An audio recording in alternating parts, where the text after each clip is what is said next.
Our local pastry shop is opening this morning.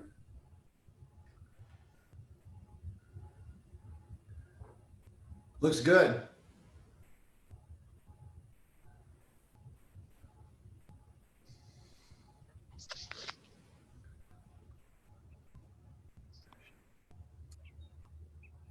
Sean is outdoors.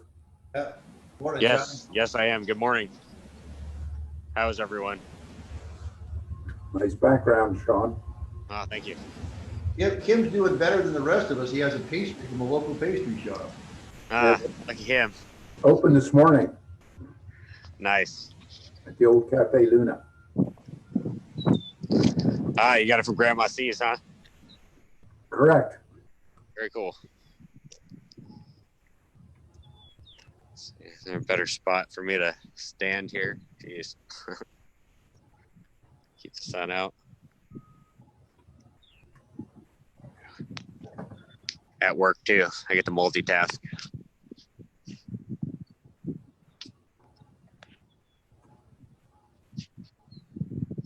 Sean, I see smoke coming over from your left shoulder. Hey guys, just so you know, we are live on Facebook now too. All right. Well, we'll give it just a minute and then we'll get going. We'll give people a little bit of time to log on. Hey, good morning, Trinity.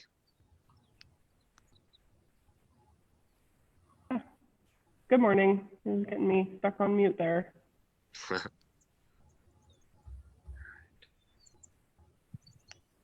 going to go ahead and cut my video off.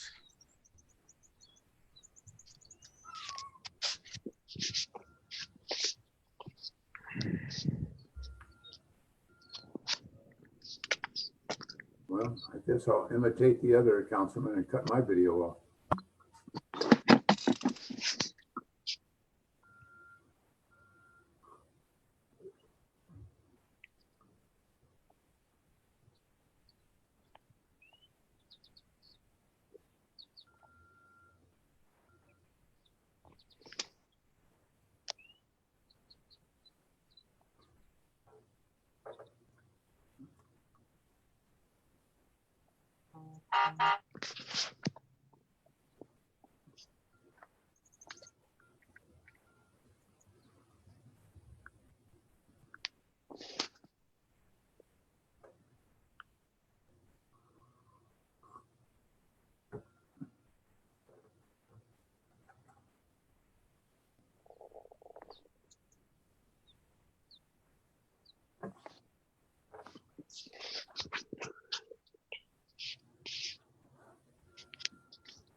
Okay. Well, if everybody's ready, I think we can go ahead and get started. Ready on the left. All right. Well, and we'll go ahead and get started. Good morning, everybody. We'll call this special meeting of City Council to order at 9:02. We're being broadcast via teleconference live on Facebook and on Zoom. You can join us at the link on the city site. We'll go ahead and start with a roll call vote. Councilman Fatula.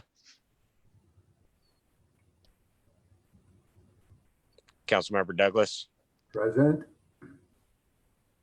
Councilwoman Barres. Present. I'm here. Councilman and Mayor Mendoza is unavailable to join us. We'll go ahead and open up the. This is Joe. I don't know if anybody can hear me. Oh, there you go, Joe. Okay, and we also have Joe. All right, great. Go ahead and open up the floor to public comment. We'll give it a couple of minutes so people on Facebook or on Zoom can put in their comments if they have any.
Have we received any public comment, Trinity?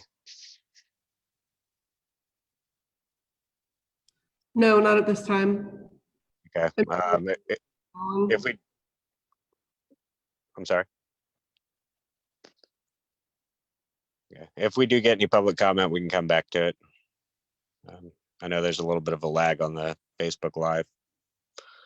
Okay, we'll go ahead and move on to item 2A, the State Community Development Block Grant Application, Submittal Authorization, and Statement of Assurances. Wes, would you go ahead and take it from here? Thank you, Mayor Pro Tem Loman. So this, which you have before you today, is an item council's previously approved for the city to move forward with a CDBG grant, which is a Community Development Block Grant. We need council's authorization today to submit the application in the format that's the guidelines for CDBG. Lori Adams is on the line and will provide us a little more detailed background for council to consider. Lori, are you there? I am here. This is the final step in the process of submitting the application. In the past, they've always required 2 public hearings for the submittal process, but we are not required to do the second public hearing, although you did hold a public hearing and a public meeting to review the application and take comment. You can take comments again today if you would like.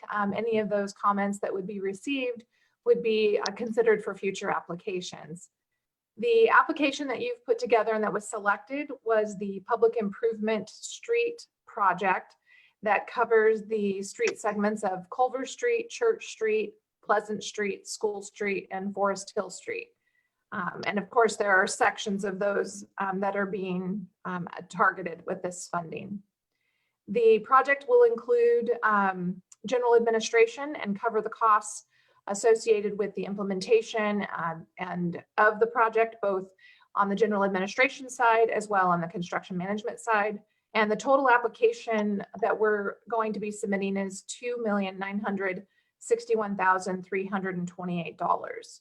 The resolution that you're approving is up to $3.5 million. That is the maximum application amount. So should we have to make any adjustments or plug any additional funding into the project, once bids come in, et cetera, we have some maneuverability in that component should we need it. I'm open for any questions if you have any questions. Otherwise, we just need to adopt the resolution. The resolution is giving your city manager the authority to execute the contract, submit the application, and then committing the city to the statement of assurances, which are basically the obligations of the grant contract that are provided by the state.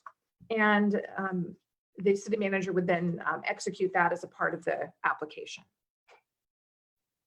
Thank you, Lori. I'd like to add in there the streets that were selected in here were selected because they meet the criteria. The funding is they have to be the collector roads for the neighborhoods that qualify under the low income grant, as a reminder for the council and the public. Sean, This is Joe, I have a question. go ahead, Joe.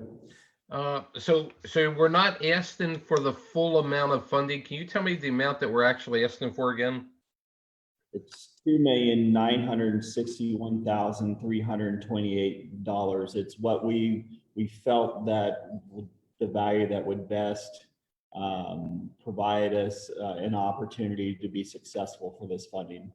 Lori's been in contact with the CDBG contractors and stuff, and Lori, maybe you could provide a little more detail in kind of your communications back and forth with them. Sure.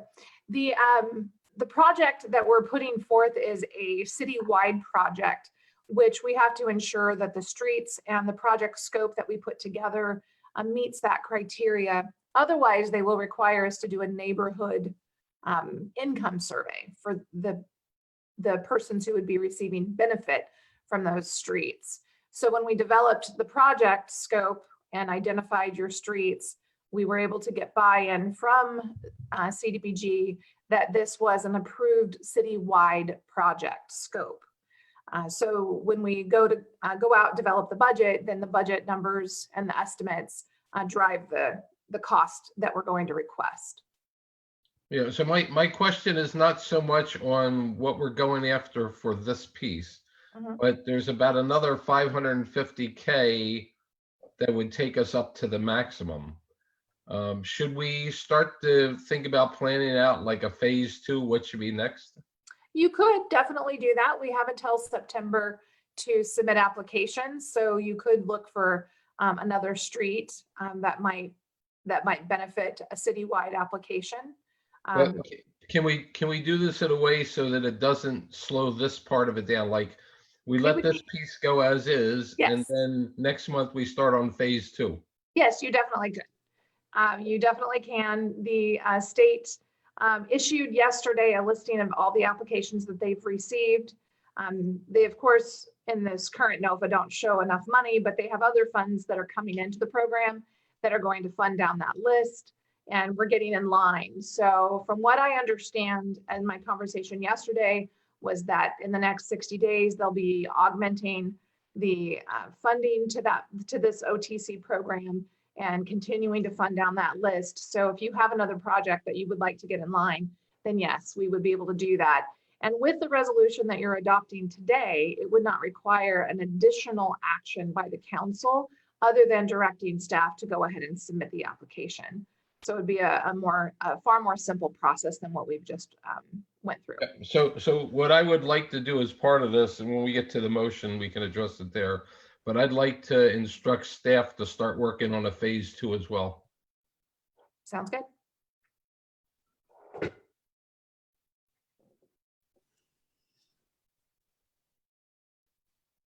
Sean, are you still online?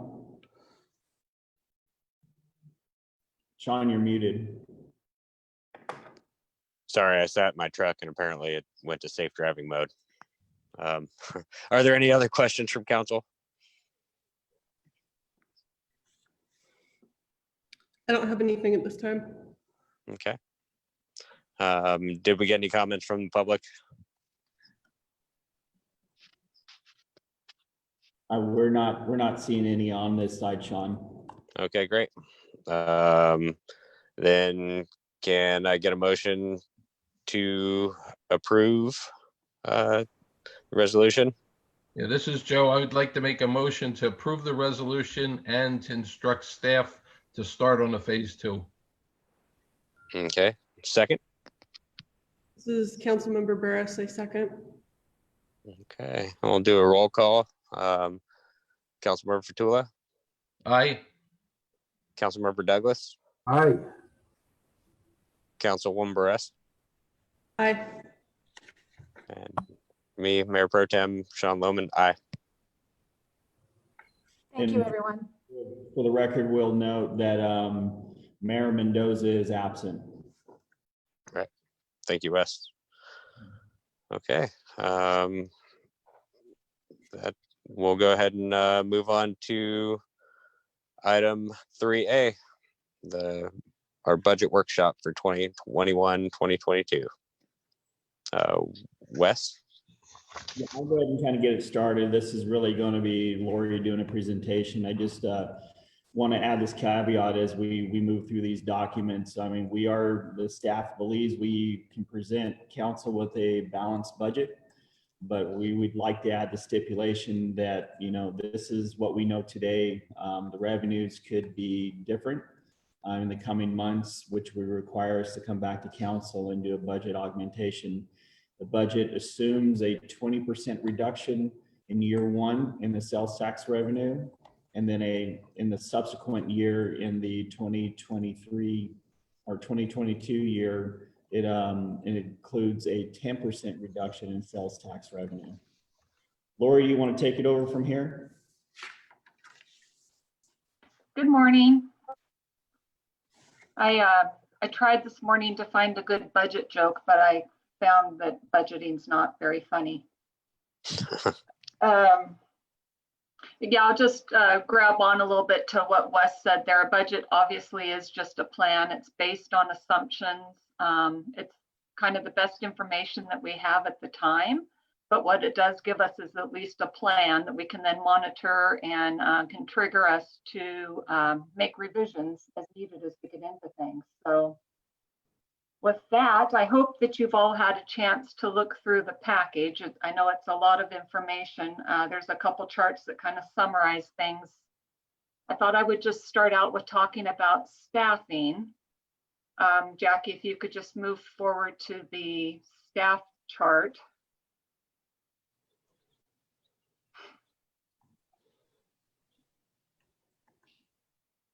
That one, thank you. So something on my screen in front of it. We, as you all know, we have a small staff at the city, and the plan that we've put together is just to maintain that staff level. We continue to project contracting out those services that we do not need full time, that you see down there at the bottom. We have put in, consistent with previous years, a cost of living adjustment. For the budget, we put in the 3% for that.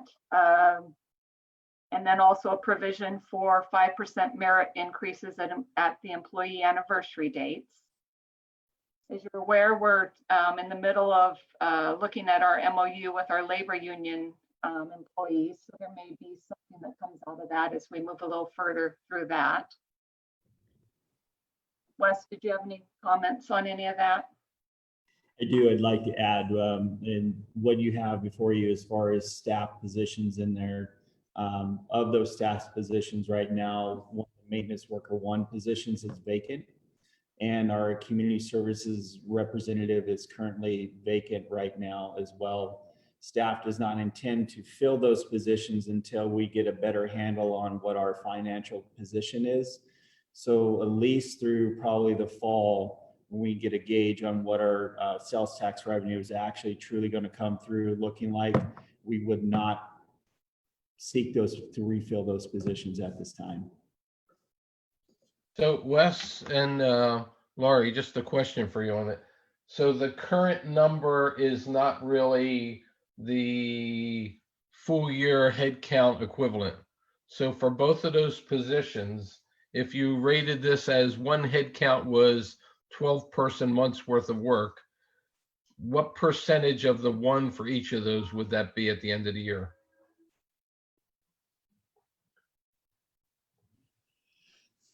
I'm not sure I follow the question, Joe. Are you talking about the 2 positions he just said are vacant at this time? Yeah, the 2 positions. Like if they've been vacant for a whole year, the equivalent headcount would be 0. If they were vacant for a half a year, the equivalent headcount for each would be a half. So what would that number look like on this? Well, the maintenance worker is a full-time position, and the customer service rep is a half-time position, so it's 1.5. So Joe, are you asking what the savings would be for not filling those positions? Is that your question? Yeah, like when I'm looking at current, most of the other financial charts has like a full year estimate of what you're projecting it would be. So we're kind of missing a column on this chart. So for almost everybody else, it doesn't matter because they're here. But for these 2 positions, at the end of the calendar of at the end of the fiscal year, that headcount would be a half, that headcount would be 3/4, that headcount would be 0. What would that number be?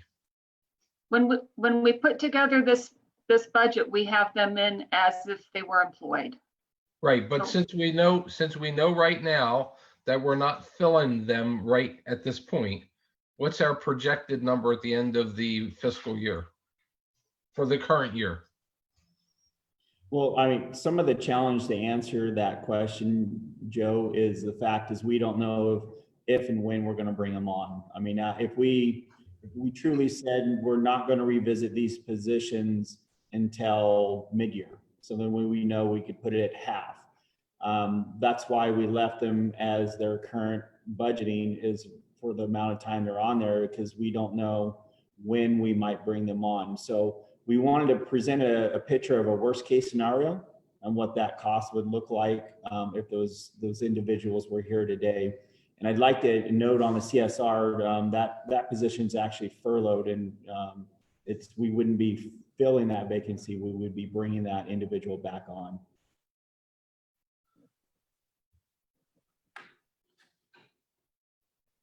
Does that answer your question, Jill? I mean, we can try to put a number together for you. I believe, Lori, in your budget sheets, there is staffing costs and what each individual position and the cost would be.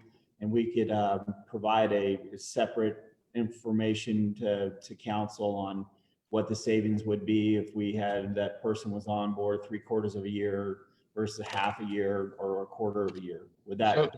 So let me ask the question just once more. The 2 budget columns are for the next 2 calendar years or next 2 fiscal years. The current column is the current year. The current, yes, it's the current approved head count for the year. Yeah, so if I would put a column next to the current one that says the estimated head count equivalents at the end of the current year, all right, those 2 positions right now are not filled, correct? One's furloughed and one is vacant. Okay, but financially, they're effectively not filled. Correct. Okay, how long have they both been not filled for? A month? 2 months? I've lost track of time.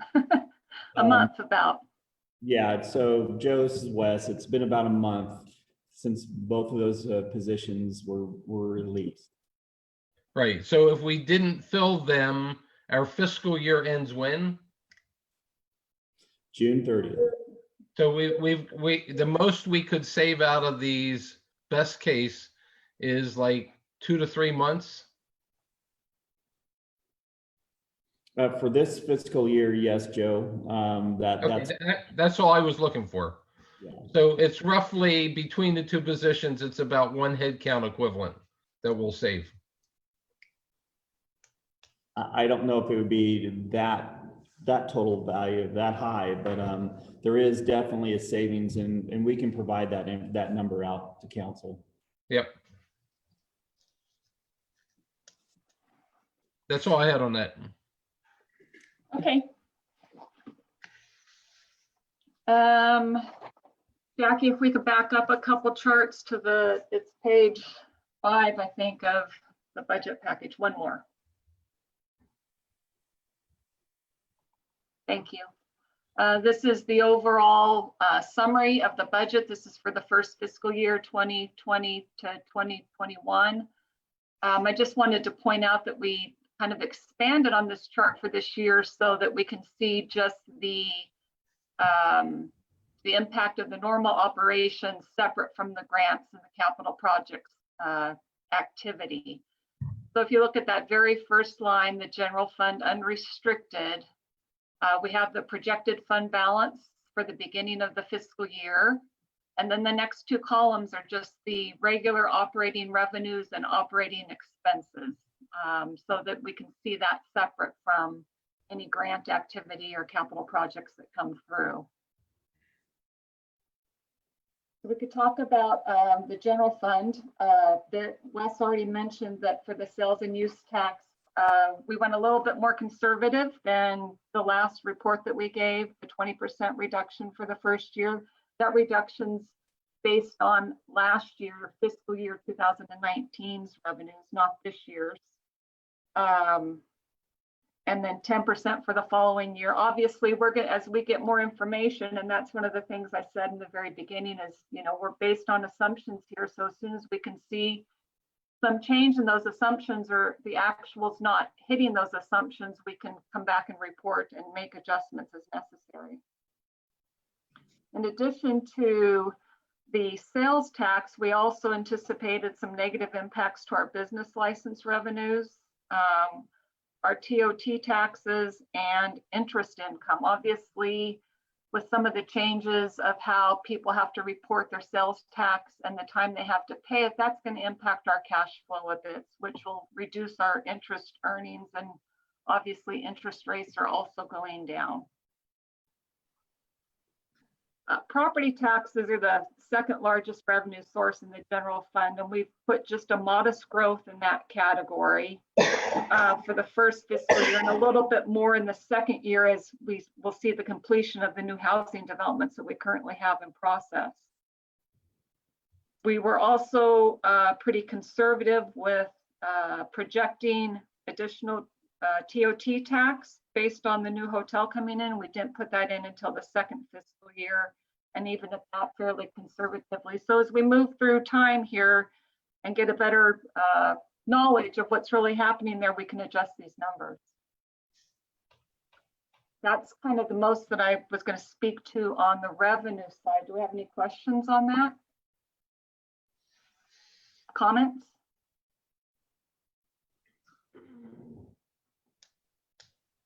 We're not seeing any on our side here, Lori. You can Okay. Lori? Yes. Yeah, I had a comment. When you started, you said you couldn't find any jokes to start this off. We can always use the Mark Twain one about figures don't lie, but liars figure. Yeah. Thank you, Kim. That's my only comment. Okay, I have one or two general questions on a couple items on here. Great. Okay, just so everybody understands, if I look at, let's see, the Adobe page number 21, which I think is what you have on the screen there. Yeah, it looks like the same chart. Can you explain the landfill line item that's under the general fund? The landfill post-closure maintenance. Yep. That fund is, we're required to keep a balance of funds for the landfill. It started out as a 30-year process when we first got our closure on that. And we have to certify to that every year that we've still got enough funding to cover it for a period of time. Wes, you probably want to jump in on this. I know this is your thing. Yeah, so then we have to have to the water board sureties that if there's damage or anything to the landfill, that we have enough money set aside to remediate any issues that come forward.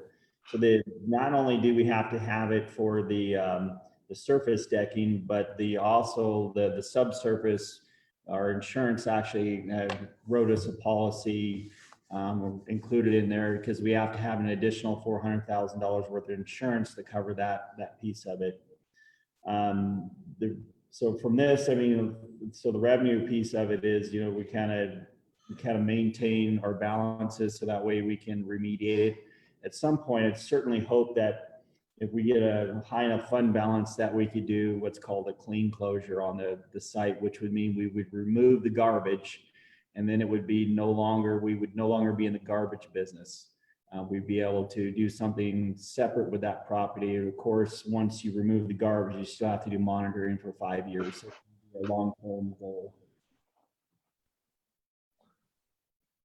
So at what point do we reach that position? It's a ways out, Joe. You know, to remediate the garbage that we have in there. I'm shooting from the hip. If I remember the numbers correctly, it's somewhere between $4 and $8 million to do a clean closure. That means removing all the garbage from our unlined landfill and taking it to a class 3 lined landfill and reburying it somewhere else. So what that process would look like. But right now, I think Lori, I'll defer to you, but we're under $1 million that we have for that fund, correct? Correct. And so, I mean, it'd be quite a few years out, but ultimately that would be the goal. Staff has looked for grant opportunities to get to that point, but unfortunately for closures on landfills, they're looking more for agriculture for the illegal ones and funding those types of things and not ones that municipalities own at this time. Okay, so right now it looks like the fund is going down because the operating expenses is higher than the projected revenues.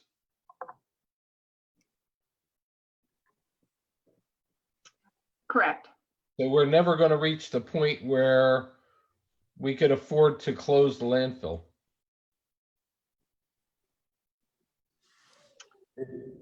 Not with these revenues. But this is reflecting the amount that needs to be certified to the water board, like Wes said. And that projection decreases each year. All right. So where does the revenue come from for that $80,000 that's there? Surcharge on the garbage comes from our garbage Recall collection. Yep. Okay. And then where does the operating expenses, why is that greater than if it's a surcharge? You know, Joe, I'm gonna just ask if I can gather that information and get that to you. I don't Yeah, have. That's Yeah. fine. That's Okay. fine. Like I said, these are just some general questions. Right. Because if the original thing about a year and a half ago was at some point we were going to go through a landfill cleanup to be able to get out of the landfill business. So, and Wes, I think your number was in the $4 to $8 million range before. But to do that, you've got to have $4 to $8 million to be able to do it. And at the rate we're going here, if the numbers are negative, we'll never reach that transition point. Right, but I don't think the surcharge was ever designed to pay for that. The surcharge was designed to cover the ongoing operating expenses. And so then that brings me to my question. What are the ongoing operating expenses that landfill is costing us? Well, we maintain it, and then we also have to monitor it and report on it. Right, so I'd like to someplace see a breakdown of what that is. Okay. Okay, that's all I'm asking for. Because one of the questions that I wanted to bring up when I went through the sewer part of this, as well as the landfill part of this, my guess is there's a lot of testing involved in both of these areas. And at some point, it may be cheaper for the city to go invest in a piece of capital equipment like a mass spec or something like that and do our own testing than contract this out, in which case maybe we can save a good chunk of change between the two of them. Yeah, you know, the monitoring and reporting, Joe, is very specialized for both the landfill and the wastewater treatment plant. A lot of reporting kind of going into that. I know Chris does some of that reporting for the wastewater treatment plant and stuff. It's just I think you're getting more value in having it contracted out and for a specialized service that provides it, so that we can better utilize the resources we have in-house. I understand that, but I would like to see the numbers on that, because at a certain point, when you start adding up all the testing that we're doing, it may be cheaper to do that in-house by purchasing a piece of capital equipment. That's all I'm asking. It's an opportunity to look at it. So I'd like to see a breakdown on the testing component for the landfill and the sewer to see where do we reach that point as well. Okay. Well, And it may be that there is no point that we would reach where it makes sense. But my first guesstimate looking at these numbers, if I assume a mass spec is about $100,000, it looks to me like on an annual basis, we've got between a number of these different testing things, about half of that in the budget as testing. And the question would be, could we buy a piece of equipment that would give us like a 3, 4, 5 year payback and save the city some money down the road? And the answer is I don't know, but we need to see the numbers. So the equipment, the actual equipment to test, I mean, that's just a small piece of it. I mean, you got. I agree. I understand that piece. Okay. Yep. All right. We'll look at it and get you some information. Okay, back on, oh, I'm sorry, Joe, was that it? Yeah, in this section, I got some Okay. couple pages down. All right, so then I wanted to just jump back up to the general fund expenses a little bit, and the largest expense in this is the sheriff contract. We got a projection of a 6.2% increase for the next fiscal year, and then We just put in an estimate of 5% for the follow-on year for that. I did want to point out for the last couple of years, we get $100,000 a year. It shows up down further under Fund 218, the support law enforcement under special revenues that we can apply to our sheriff costs. In the last couple of years, there's been excess funding there that the city has received the benefit of, but that's something we can't count on until they do the accounting every year.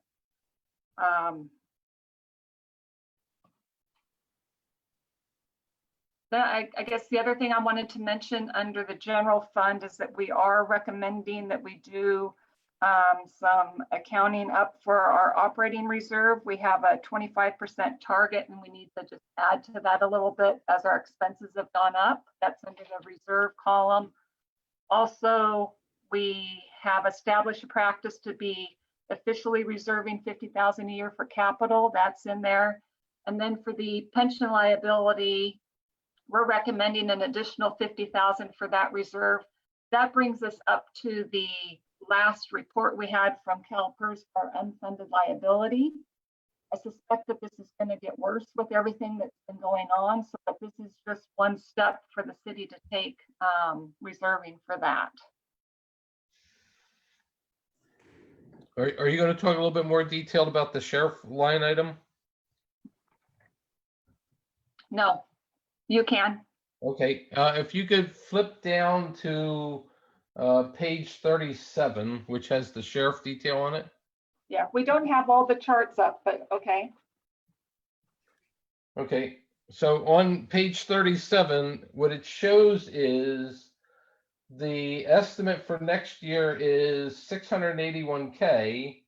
It shows the full year estimate for this year at 580K. That's a 17% increase, not a 16.2, not a 6.2% increase. That's what I just explained, that we got that additional funding, and I think it was $59,000 for this year. I don't have the exact number in front of me. That we received an additional $59,000 this year from the COPS grant that we received. Okay, I'm not talking about the grant, I'm talking about the expense part of this. So what you have listed on page 37. Yeah, I know, but on page 37, it shows just the portion that the general fund has to pay for. And since we received more under the support law enforcement fund 218, that additional expense for this year went to that fund instead because we got more funding there. Joe, if we added that value back in there, you would see that it was just a 6.5% increase, but this is what the actual costs were after you take the grant funding out. So you're telling me that this year's actual cost for the sheriff is 580K. Out of the general fund. The cost is you have to look at both funds. You have to look at what we pay out of the general fund and what we pay out of Fund 218. Okay, so let me ask the question real simple. What is the total amount that we're projecting at the end of the current fiscal year that we'll be paying to the sheriff? And then I'm going to ask the same question for the 2 budgeted years. Because I can't compare this with the charts that are here. You can if you look at chart 218 also, which is on page 39 of the budget package. And if you look at that chart, we're paying 155 or 156,000 rounded up out of Fund 218. Wait. Which chart is this that you're talking about? It's page 32 of the budget package. I don't have the page number for the agenda package. I'm sorry, I just gave you the wrong page. Page 39 of the budget package. It's the unbolded number at the bottom. The unbolded number at the bottom? Yes. So page Hold 55. on a second, I want to get to that page.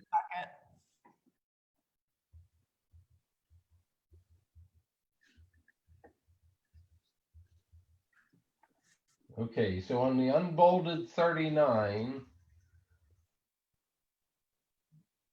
I don't, the sheriff's, I don't see the sheriff's number.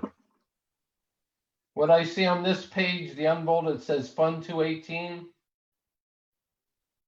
And I No. see total expenditures for the sheriff of 155K. And Yes. the projected year of 100K and 100K for the next 2 years. Correct. That's for the portion that we get paid for by the grant. Okay, so let me ask the question again. What's the total amount at the end of this year that we're paying for the sheriff? And it's hard for me to jump between spreadsheets and such here. So I can prepare that and send it out to you today. But I can guarantee.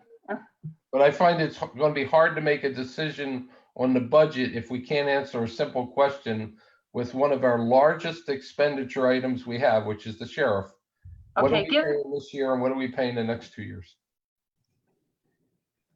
So Joe, I'm sorry, I'm working a little bit virtually here, Joe, so I'm sorry that I'm not able to respond quickly enough to that.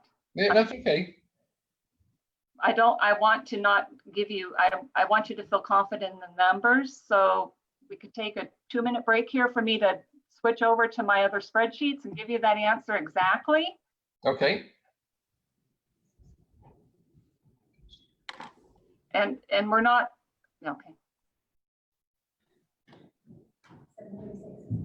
Yeah, we can go ahead and take a Lori minute. just came back with the cost from up front. She said that the total cost for this year is going to be $736, I believe. I think it's really important that we bring up and note while we're having this conversation that the source of these increases have to do with Prop F, and that these are mandatory increases that are set by California state law.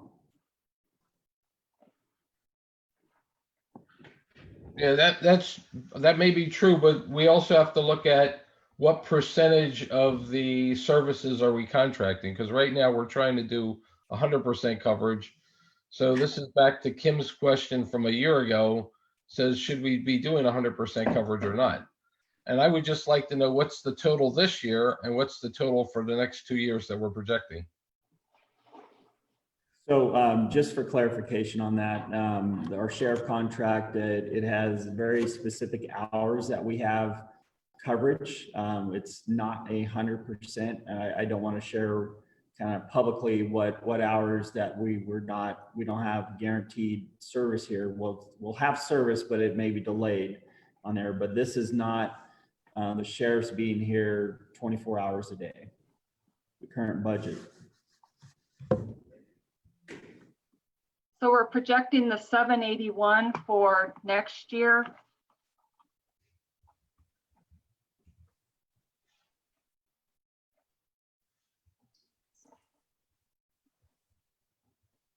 And 816 for the following year.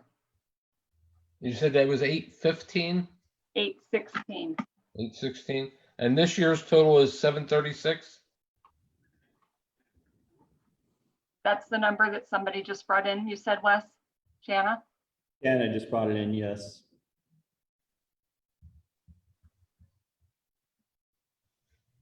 Okay. Thank you, Lori, for pulling those numbers up so quick. Sorry, I'm just a little discombobulated working on I only have one computer, one screen, and Yeah, I know that feeling. I've been working out of my truck for the last 2 months. Yeah, and I have an unfair advantage. I got 3 screens up so I can look at all these charts on 3 different machines. Okay, are we ready to move forward? Yep. Yeah, did we have any other questions from the council? No? All right. Trinity, did we get any public comment on that end? Let me take a quick look. Thank you. No, I don't see any public comment at this time, but I do know we did get a text from Marnie that she is attempting to join via Zoom. So at some point, Marnie may join the meeting. We'll let everybody know once that happens. And I have one last question on one other item. Are you going to do anything, Laurie, on the sewer separately? I was just going to kind of talk through the management memo, but go ahead and go. So here's my question on that. It would be good every time we put this budget package together to show the sewer loan balance for the loan that we were paying back, and to be able to show where it started and where we're at on it, just to show progress on that. And I think you put that chart together a year ago. It would be nice to have that in this package as well. Okay. It was one of the questions that I was asked by one of the business owners is there a way this year, especially because the way the losses are looking, that the business could prepay its part of the loan off and take it as a business loss this year? And then the city, basically for that particular business, wouldn't have that component of the loan to pay back. I don't know how you do this on a property by property accounting basis, but if you could, it may give us an opportunity to bring in additional revenue in the short term and avoid the interest in the long term.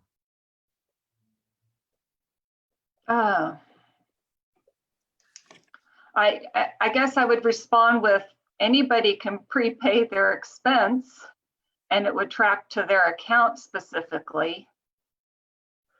I don't know how we would take that piece and pull out a piece of it and do a prepayment on the loan.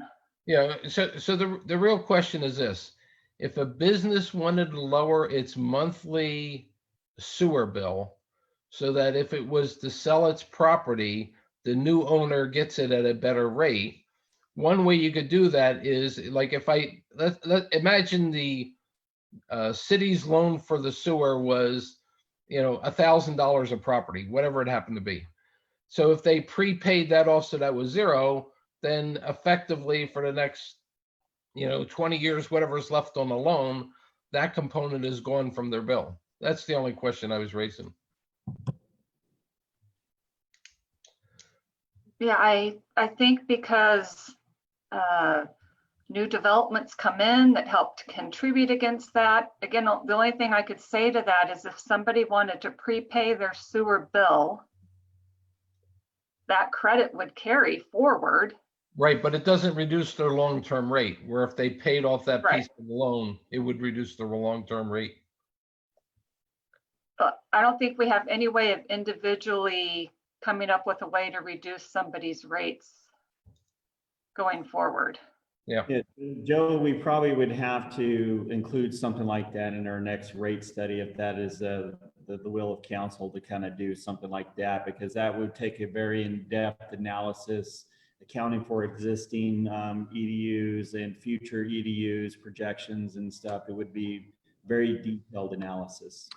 If we were to consider that, and I'm speaking purely in hypothetical at the moment because I don't know how realistic it is, but if we were to consider that, I think we should also look at considering the possibility of giving the option to include the total payoff for the loan per EDU assessed to a parcel, so that at the time of sale, that can be included in the sale price and therefore give a potential tax benefit to the buyer.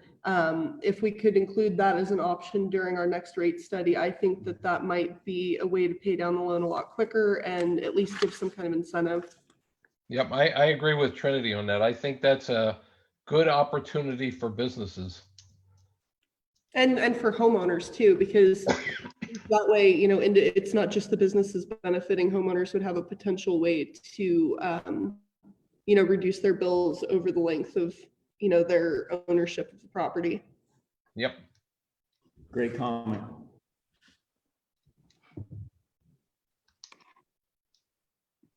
That's all I had on the sewer question. Okay. Okay. What other details would you like to go through? Do we want to look at the capital project schedule? Well, a general question on the capital would be twofold. What can we do to put more revenue, and sorry, not more investment into streets? And what can we do to put more investment into fire well, fire reduction stuff that would basically improve the fire insurance rates for everybody in Colfax. There's two areas I think would be good general discussion items.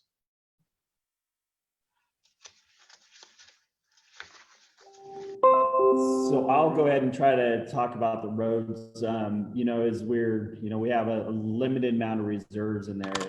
And one thing I'd like to caution council, that the more reserves we spend on projects at some point, whenever we get an audit from PTA, when we look forward at how much monies we're using from the general fund for projects, they can require us to continue that amount of spending to continue to receive the additional funding moving forward.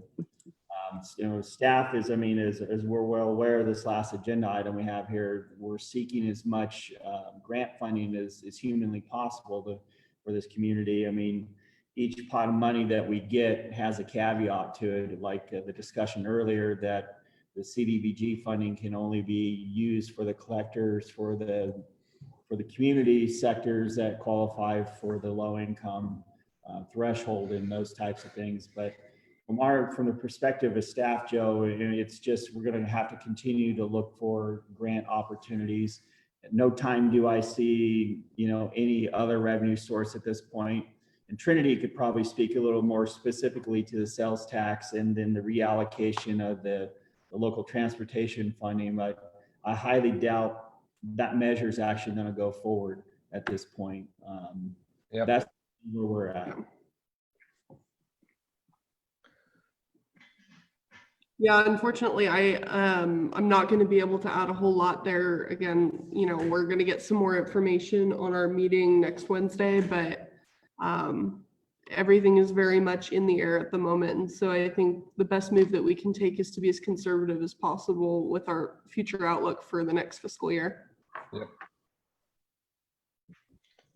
So, And the other question would be on the fire insurance, and it says, what things can the city do that would help lower fire insurance costs for the average homeowner in the city? well, that question was proposed in the good of the order at the last meeting, really. So I think working with CAL FIRE and council as we kind of move forward and entertaining that idea, we can come up with a strategic plan that will help the community. Quite honestly, as Councilwoman Burris mentioned in the last meeting, is how do we achieve a lower ISO rating to help the residents reduce their insurance costs? And of course, that is assuming that the insurance companies are still using the ISO as some factor within their cost modeling that they're doing for the residents at this point. I've not heard of any other formal process at this point, so I think it's prudent to continue to target that and improving that at this point. But it's going to be an ongoing conversation as we move forward through the remainder of this, into the next fiscal year. Yeah, I think it's like a 5-year plan we're going to have to look at for how to attack that part of the problem. Yeah, and I think there might be multiple solutions with a lot of, cost to benefit ratio that we're going to need to look at. And I don't expect it's going to be an easy conversation, because from my understanding, there are methods that we can take to reduce the cost and ease the burden on our volunteer fire department. But, it's going to require an extra level of partnership with CAL FIRE. And I still need to have a conversation with Sean too, to discuss that further.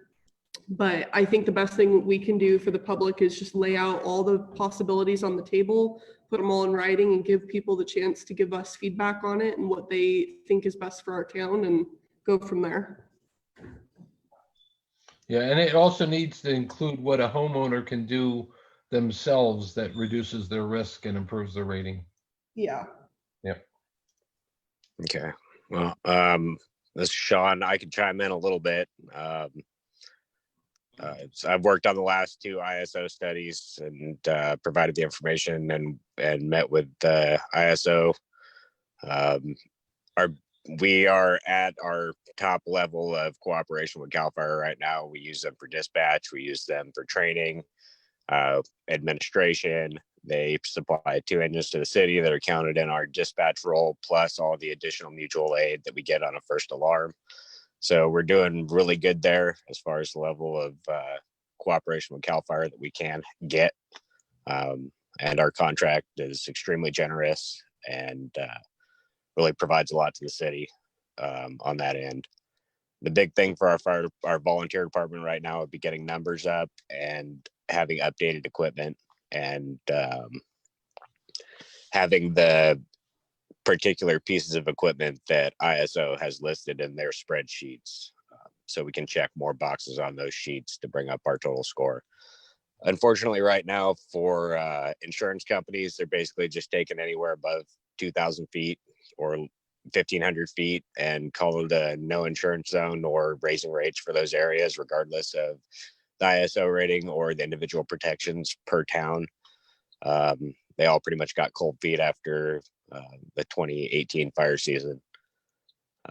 But hopefully, as we continue to work on the ISO rating, we've put in place our vegetation management ordinance. We can bring more to the table and show insurance companies that our individual area needs to be treated differently than the rest of the outlying areas. But that'll definitely take some work and at least a 5-year plan to be ready for the next evaluation. Yep. Yeah, would it be worthwhile for us to put a piece of, like, I don't know, advertising budget in for the fire to be able to attract new members in?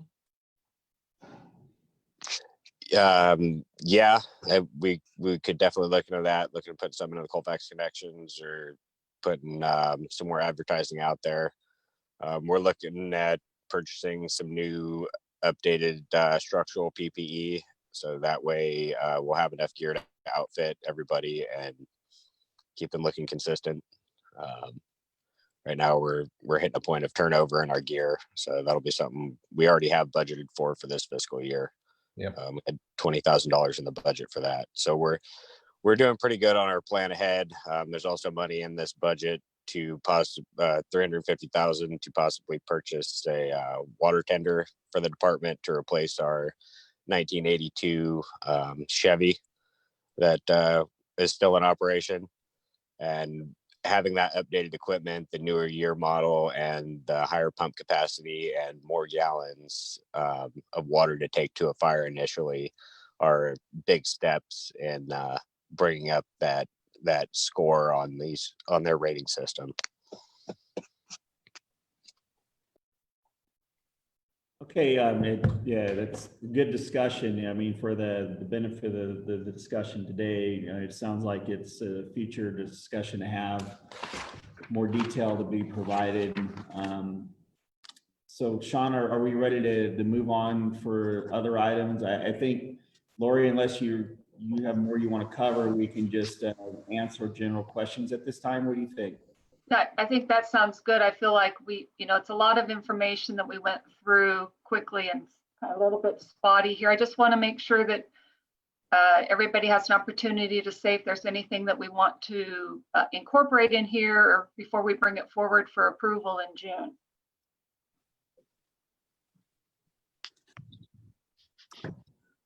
So there was some information that I had requested. I don't know if this is the best place for it, but I had requested, where did it go? Oh, you know what, I think it was actually a terrible conversation.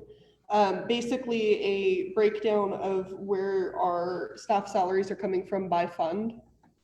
And so that is something that I'd like to see the year over year on that, and the allocation by fund with totals prior to us approving it in June. So if that's something we can come back with for council, that would be extremely helpful. And part of the reason that I want to be able to take a look at that is when we do start going into the discussion about our sewer study, I'd like to see if there's anything we can do to ease the burden in one area or another, or if we have the ability to relook at what the percentage allocations are that we're currently using. Okay. Great question, Trinity. Thank you. Did anybody else have any questions? Yeah, we've got a couple of public questions. Jackie's going to read the first one. So an anonymous attendee inquired, can any part of the sewer bill be tax deductible? Oh, we can't hear you, Jackie. I'll go ahead and read it. We had an anonymous attendee that said, can any part of the sewer bill be tax deductible? Lori, I'm going to put you on that. I'm not sure. I would say you need to talk to your CPA or your tax preparer, but as far as I know, a service charge is not tax deductible. As a business expense, but not as a personal expense. But I would always defer to your tax accountant. And the second was just to request having people announce themselves before they speak. Okay. That's all. This is Wes. This is all we have for questions from our side that's coming in from the public that we can see on Zoom and Facebook Live. Glad to entertain any additional discussion council has on the item. I think council or staff has good direction here to bring forward at the budget workshop and the conclusion of this into when we move into the actual adoption of the budget. I think, Lori, is the schedule on that coming up? Is that in June? It's the first meeting in June. Okay. So Sean, I'll turn it back over to you to solicit council for questions. All right. Did council have any other questions or comments? I have one more question, and I think that's the end of my list. On slide number 51, which in the lower left-hand corner, lower right-hand corner is unbolded 35 or bolded 51.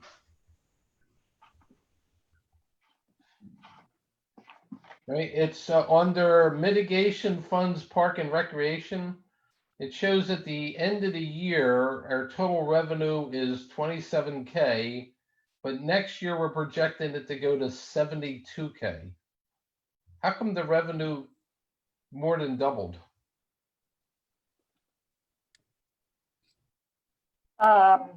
It's the projects, just the different development projects that put into the mitigation fees. And so I'd have to jump over and look at my detail for the mitigation revenues. Yeah, could you just do a breakdown on what projects make those fees up for the current and the next 2 years? I don't need that now, but I'd like to see that. Yeah, so if you go back to in the management memo, we put in some of it's for Sierra Oaks and the Shadowwood developments. Yes, I can do that. Yeah, because it's an awful large increase, and I just like to see what is going into that, mainly so we can talk to people, so this is what we're putting in.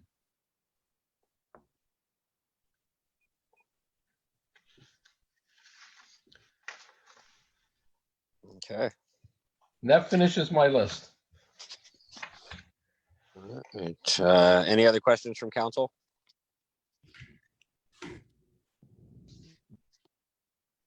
No. Doesn't look like we got any other public comment. I'm not seeing any more. All righty, then we'll go ahead and close this item.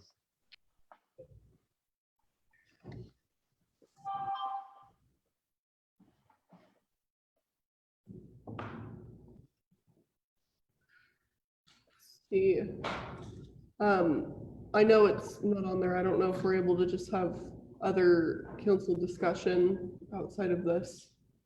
Any items we wanted to bring up? Unfortunately, we don't have a good of the order kind of put on here. If it's a general observation or something, as long as it's not direction, I think at this time, and I can defer to Mick on that.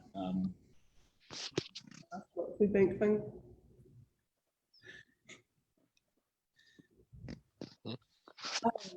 So I have been recalled back to work full-time. So my availability for the work we've been doing with the Nevada County Food Bank has been essentially slashed because I don't know what my work schedule is going to look like going forward into next week. And I was wondering if any of my fellow council members might have availability to assist on Thursdays with getting food delivered to seniors and homebound people.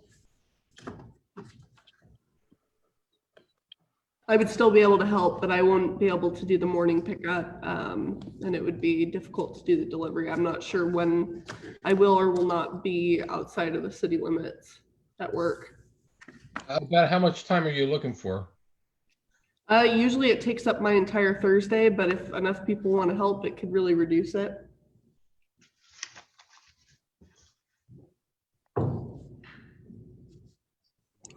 And we can, I'd like to talk to you offline about that, Trinity. okay, sounds great. Yeah, I'll do the same. I'll talk to you offline and see where we can help out. Awesome. Right, but this is not a city matter, so multiple people can talk about this. Is that correct? Yes. Okay. Yeah, it's not a policy direction of any kind. It's just, I just need some helping hands. Yep. All right. Oh, Marnie's here, by the way, everybody. So apologize for being late. I was in a doctor's appointment. I'm working with Auburn Faith and they're already delivering food to seniors. So if there are any seniors out there, maybe we can transition back to the Auburn Interfaith instead of being in the state. We're not even in a state of emergency, helping the seniors. So if we can get a list of seniors, I already have Canyon View covered. But there are those seniors that you've been taking care of for how many weeks are we at now? I don't know. Yeah. Time's not real anymore. Yeah. But it's not just seniors, it's also families. You know, some people don't have cars, you know, Yeah. situations Well, like that. So because of the situation, I'm sure we can work something out. So if you can collect addresses and then we can get with Auburn Faith, if anybody doesn't want to or cannot. I'll start an find the email time to chain, do everybody, so we can jump on it together and come up with a game plan.